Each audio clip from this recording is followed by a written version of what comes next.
everybody. Welcome back to Fun Facts with Faith. I hope you're staying cozy on this rainy afternoon. Today, I'm going to talk about the true story of how the 27th Amendment got passed.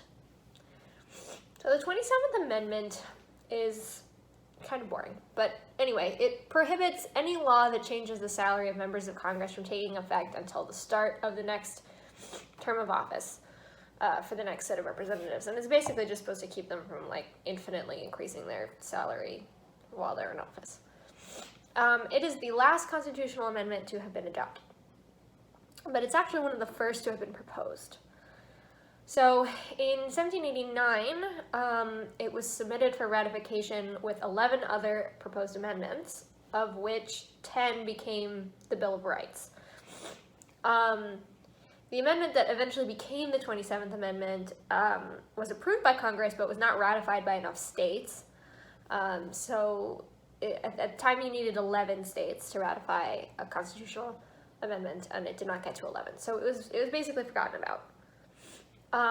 Until 1982. So at that point, Gregory Watson, a 19-year-old sophomore at UT Austin, was writing a paper for his government class, and he discovered that the future 27th Amendment did not have a time limit on its ratification, meaning that it could still, in theory, be adopted. So he wrote a paper arguing that this was the case and that it should be ratified, and he got a C. Gregory decided that he was going to prove a point. He started a letter-writing campaign to state legislatures to get them to adopt this amendment, and he needed 38 states to ratify the amendment for it to be adopted. He knew of 6, Maryland, North Carolina, South Carolina, Delaware, Vermont, and Virginia that had done so. And he later discovered that Ohio had approved the amendment in 1873 and Wyoming in 1978. In April of 1983, Maine became the first state to ratify as a result of Watson's campaign, and they were followed by Colorado a year later. And then a number of other states followed suit until Michigan, on May 7, 1992, provided the last state ratification needed to certify the amendment 10 years after Watson had begun his campaign. Or so everybody thought. So not satisfied with just accepting the amendment, there was a sort of second campaign for universal ratification, and that netted a few more states, and one of them was Kentucky in 1996. But as it turns out, Kentucky had already ratified the amendment in 1792, and everybody just forgot about it, including Kentucky.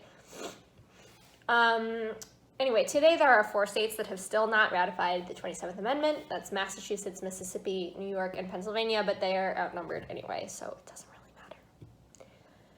To provide a final coda, in 2016, a UT government professor became interested in this story of the 27th Amendment, and he tracked down Watson's original professor from that government class, and he convinced her to change his grade.